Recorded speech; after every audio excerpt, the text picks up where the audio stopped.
Alright, so I need to be honest. I had no intentions at all of filming this repair. But then I had an incident happen last night. So, I've already removed the accumulator, which kind of goes like this.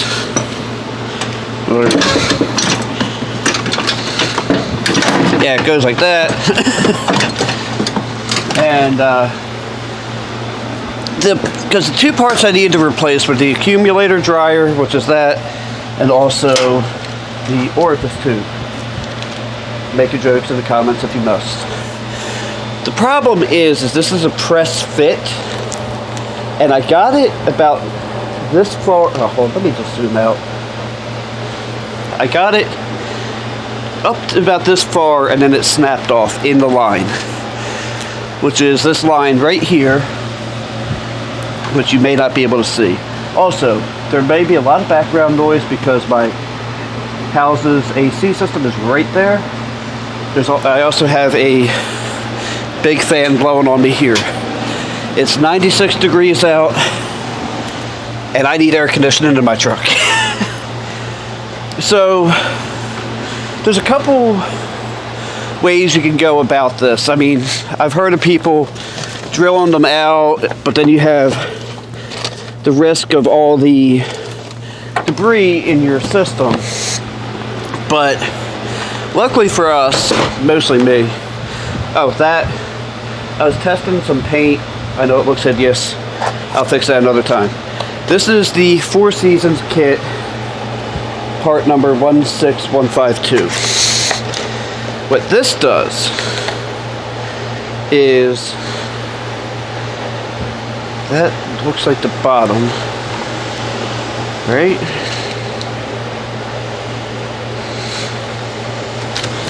There's a potential that, no, that's definitely the top there. Okay. I would say there was a potential that this was installed upside down, or my old one was installed upside down. So what I need to do is I need to cut the line, and to do that, I have this, this particular one is an OEM Tools 250 058. It's not really important what brand you get, as long as it works. I'm going to bend this bracket back. Oh, wait, no, that bracket's tied to the line. So I need to remove that. I'm not sure how much I'm going to have to edit out of this or not. But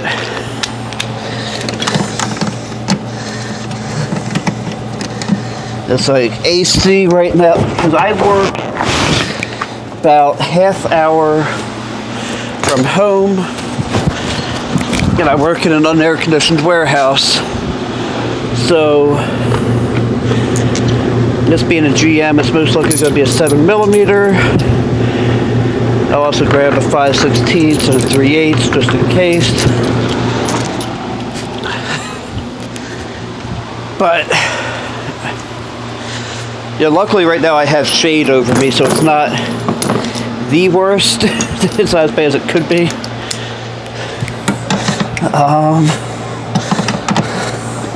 I was right, it would be a 7mm.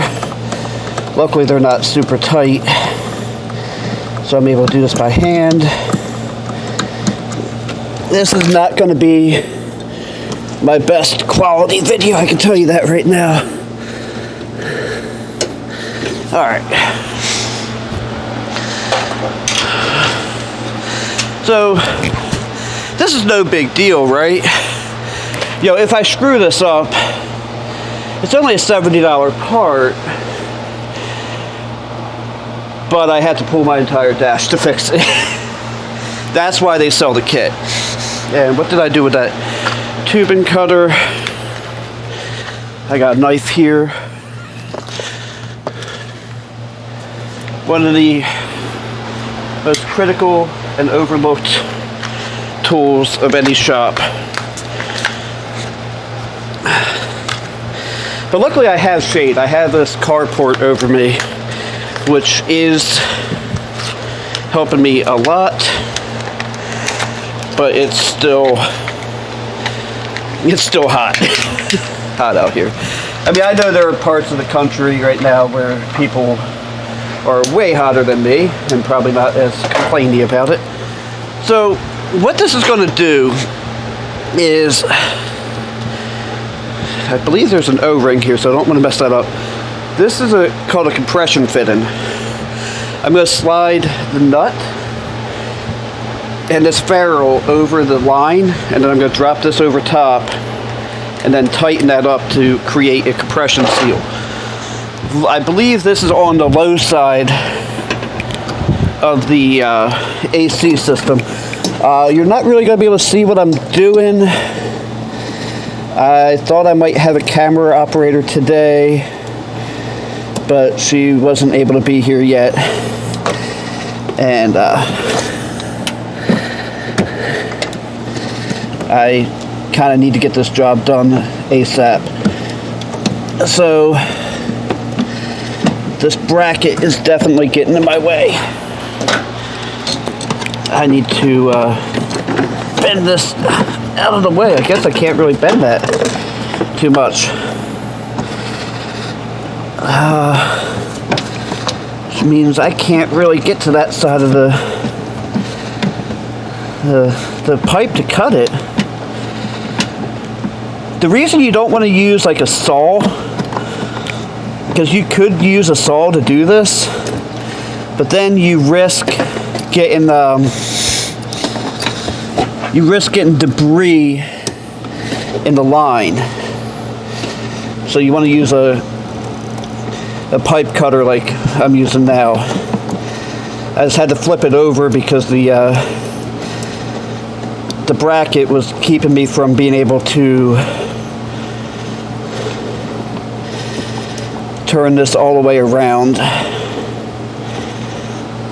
You just do it a little bit at a time.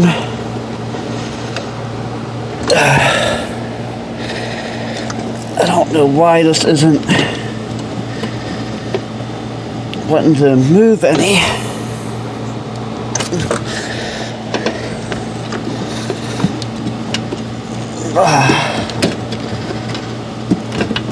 This is a crappy cutter, by the way. Don't buy the OEM tools. What part number did I say that was?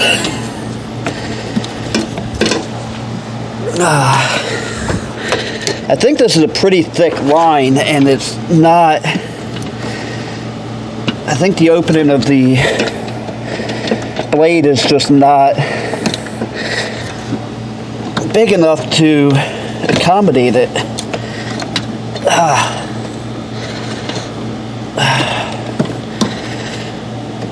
I don't want to do any more damage than I have to do already, but I am going to try.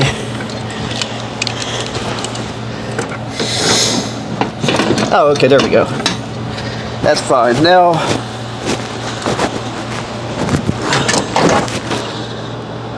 that's actually pretty good.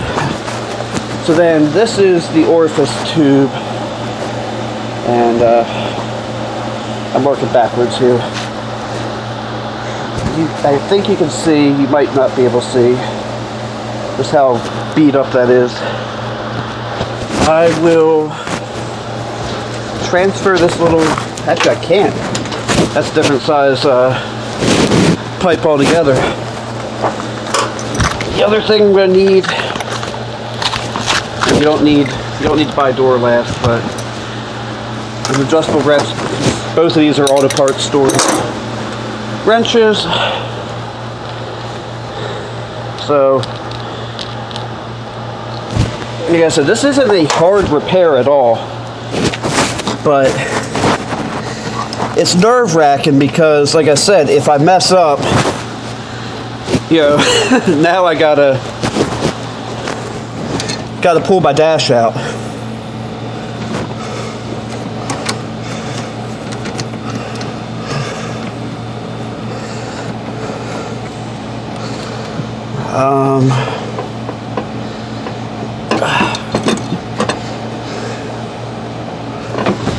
So I'll take my little think my little ones will go wide enough for that.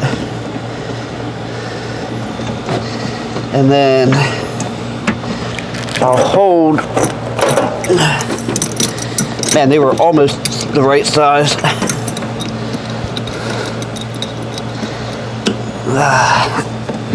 The other thing is this introduces another point of failure in the system, and I don't like how. I'm hoping that this will tighten down enough. I mean, if I have to, I'll turn. Yeah, this will. Oh, that tightened down enough. Okay. I was worried that this might, cause another point where it could leak. So then that puts this at a weird angle, but that'll be fine. As long as I can still get my accumulator in there, we'll be okay.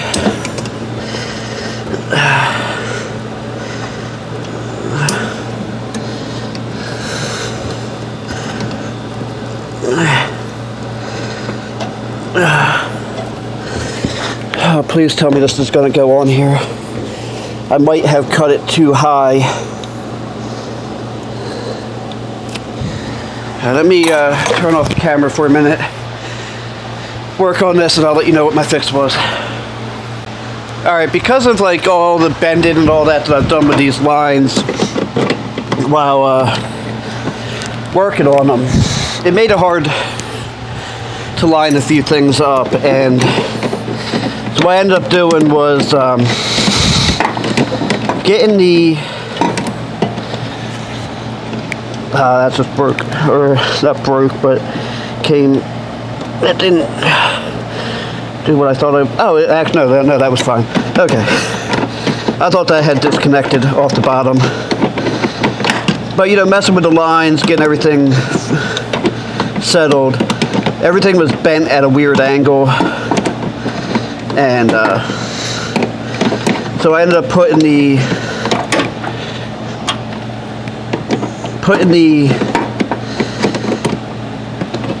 top line on first, and then getting the bottom side lined up. And like I said, I could have just went ahead and been like, oh hey look, I got it all together, but no, I want to show you how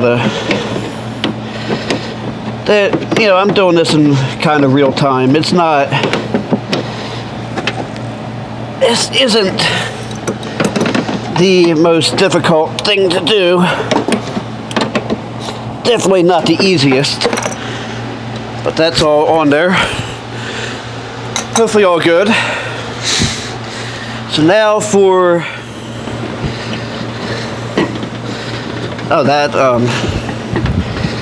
how the heck does this go back on here? Oh, okay, that's gonna go like that. Alright, so now for the other major component, which is this guy here. I have to remember how this goes.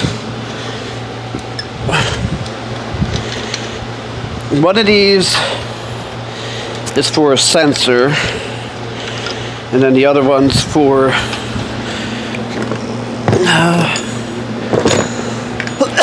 what did I do with my sensor? Because without that, I don't think the system will fire up. And I definitely need that. Hopefully I have it in the truck. If not, I'm kind of, well, SOL. Alright, so there's going to be vacuum in here. You'll hear it. Okay, you didn't hear it that well. But it was... This has a similar desiccant in it to, like, say, crap, that O-ring just fell. And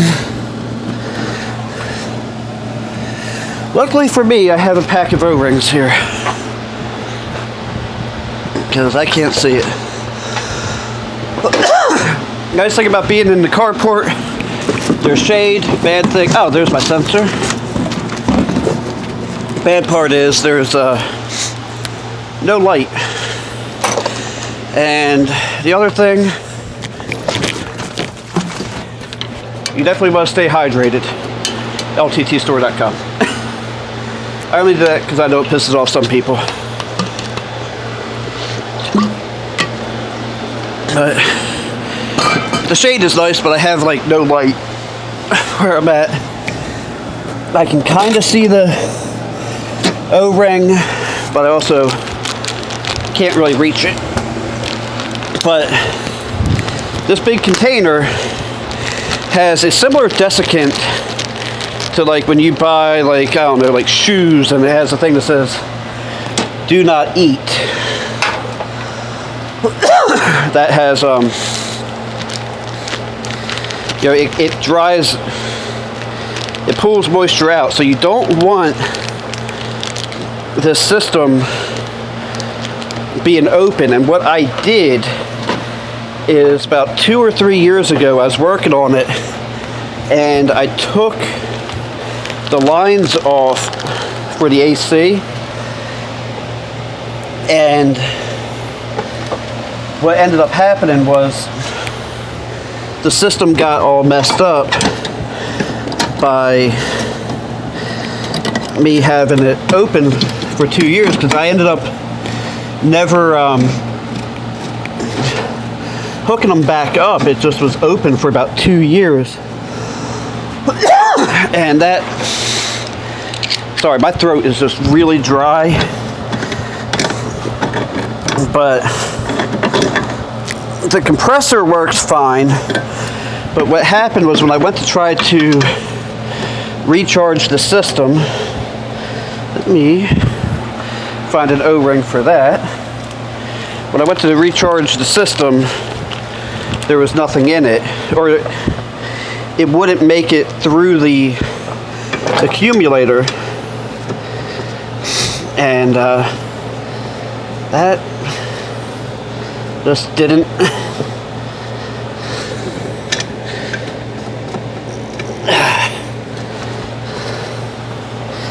Wow, there is all kinds of like. Don't tell. Oh, okay, there we go. I was gonna say, don't tell me this line won't go into there, because that would be bad. This kit was for this truck, you know.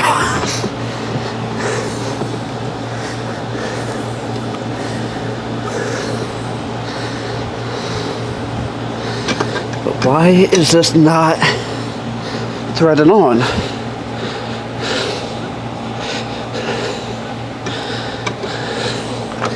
There's a big.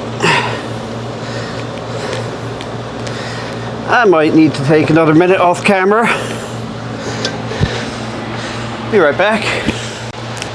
So just like the other piece, I had to disconnect it from over there and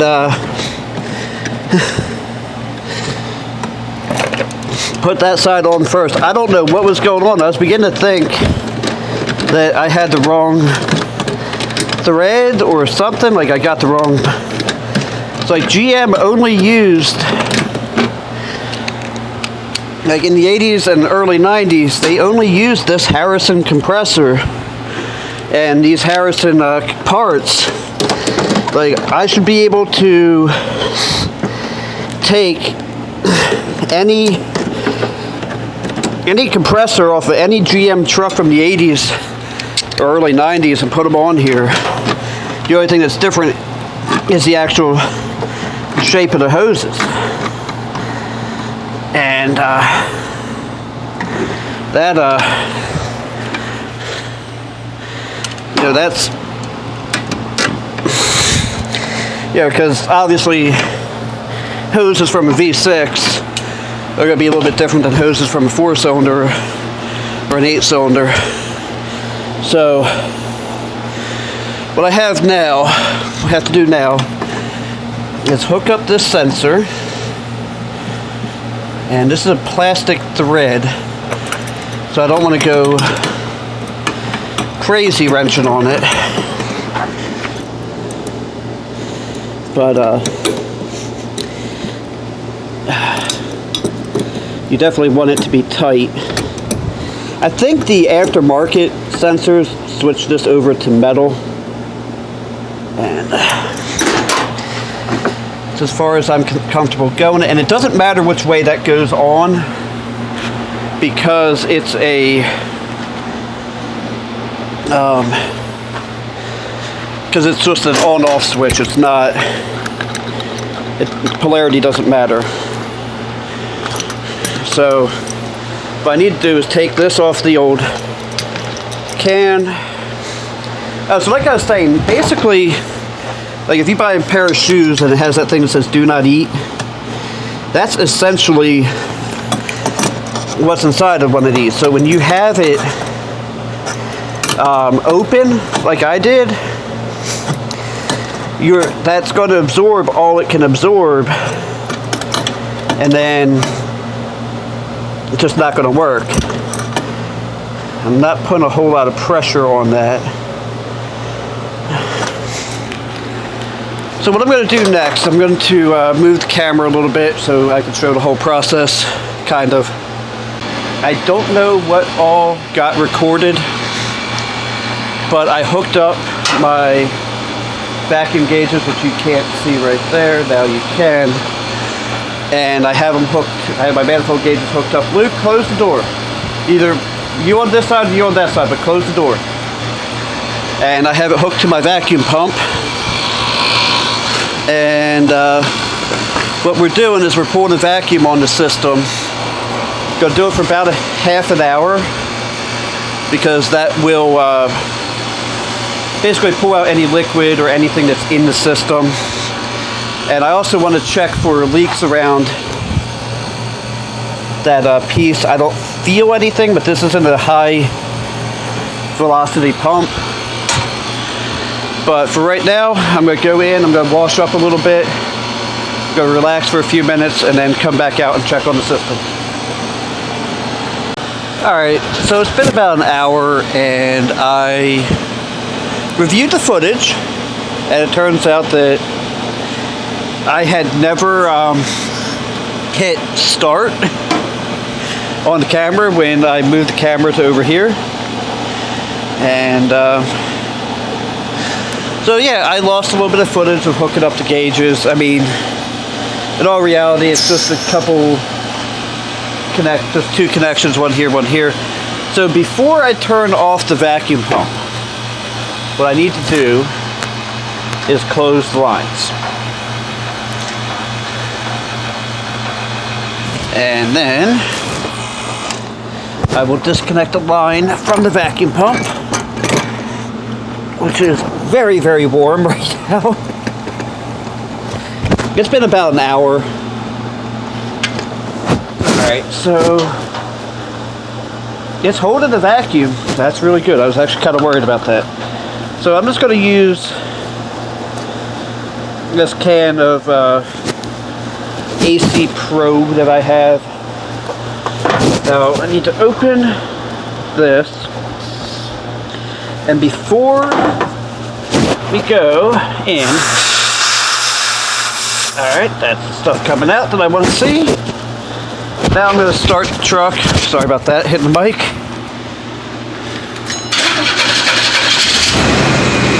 Going to turn on the air conditioning. And we're going to start filling.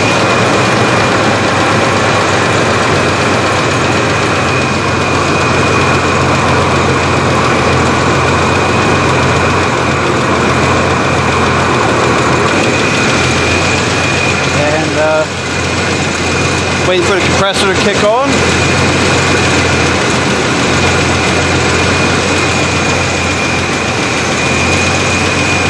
Usually only want to do it through the low side when you're doing it like this. Oh, hold on. The compressor's not hooked up.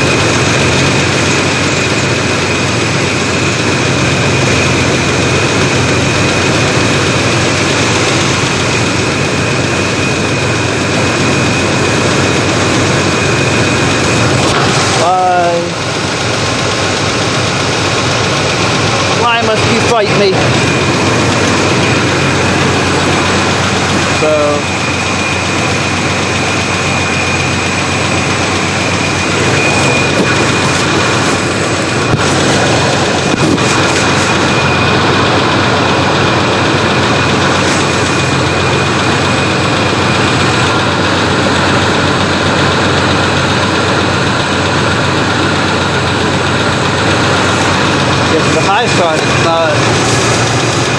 I don't really feel it flowing through the low side.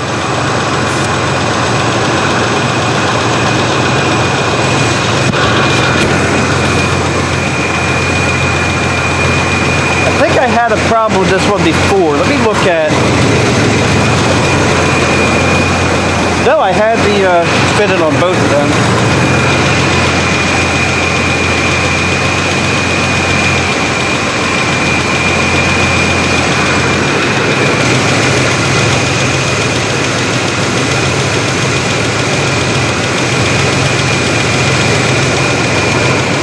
I just don't hear the compressor kicking on, which is not a good sign.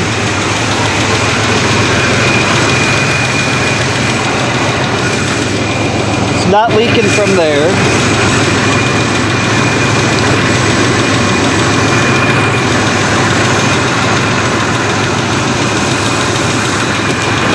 I want to try something.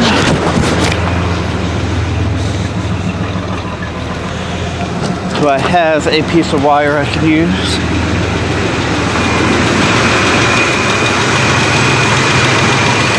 I'm going to try a different setup.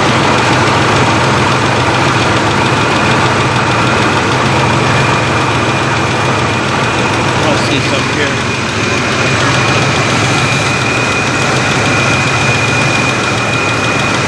This fitting could be bad too, because it's from the old. No, it's kind of working.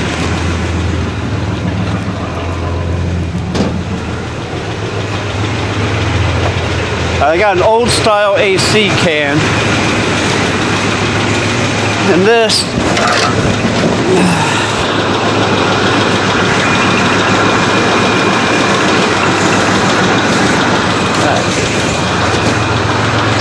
Because this is what they call Pierce style pan.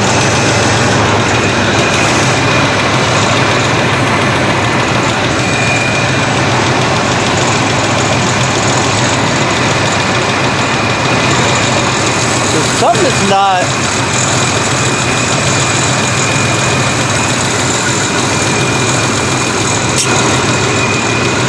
Hold on. Something's not working here.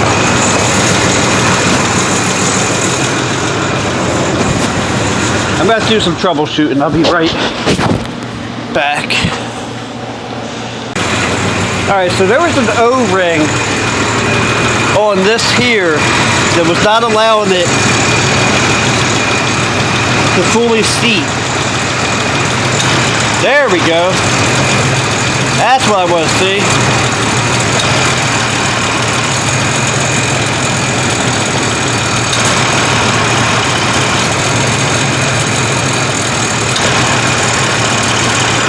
Oh.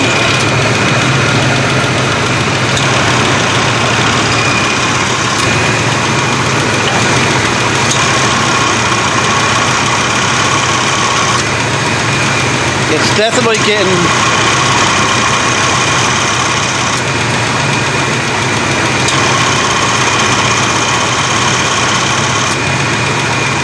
the can's getting nice and cold.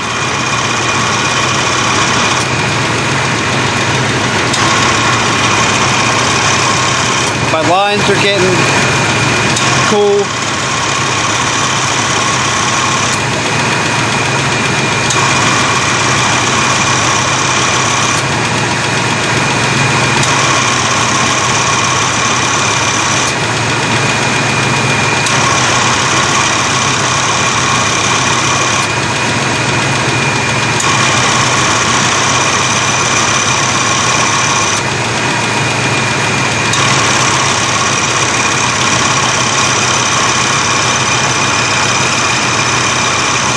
Right, so the compressor's kicking on and staying on now.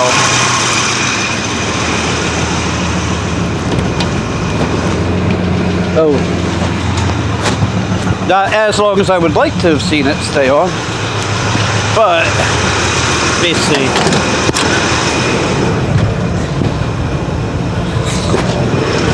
It's definitely getting cooler. This one can is definitely not enough. But it's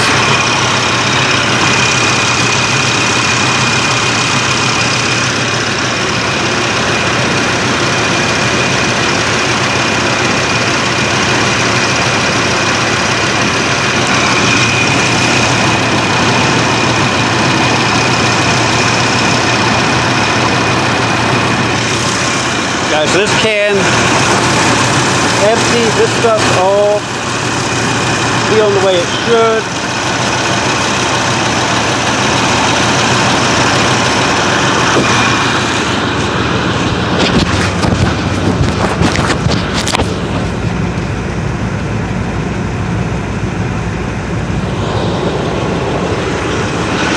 Ow!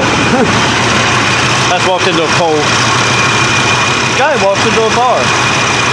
Ow.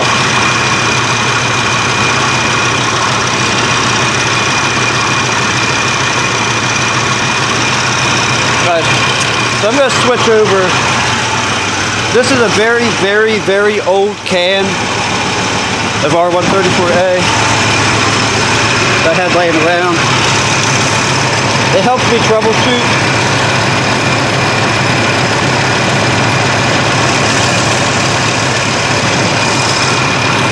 Oh, that feels much better, actually.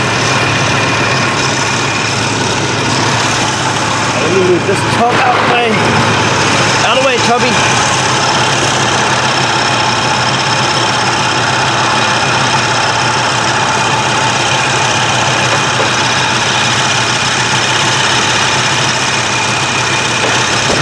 This stuff here has oil in it and a little bit of stop leak.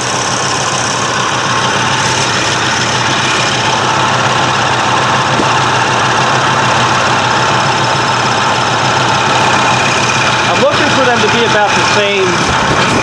I'm looking for them to be about the same PSI. I'm going to move this around so it'll fall that way.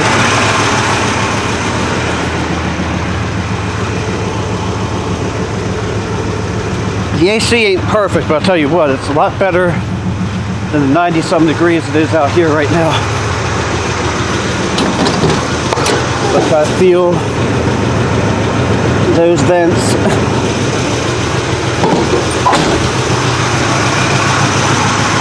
I'm hoping it's not overcooled, but I don't think it is.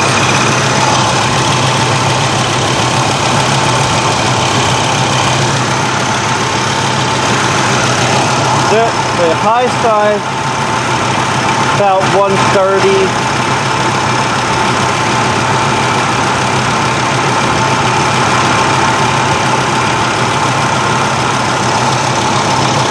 I'm going to close this off for now.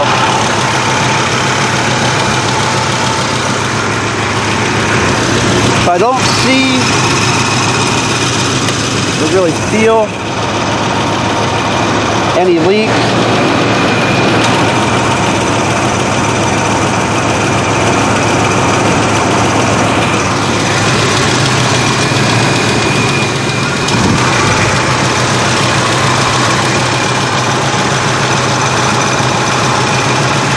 now it's cycling again.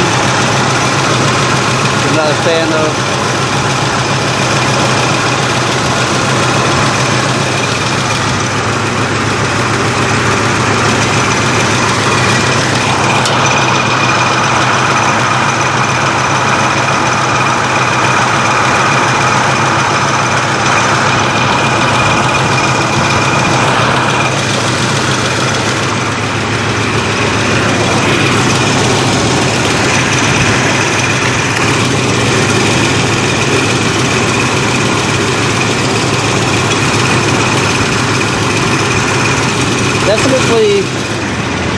Definitely feels pretty good. Yeah. So I think I'm going to go ahead and call this here. I'm going to mess around with it, try to get the levels just right. But I think we were successful in what we were doing today. Thanks for watching. Have a blessed day. Don't forget to like, comment, and subscribe.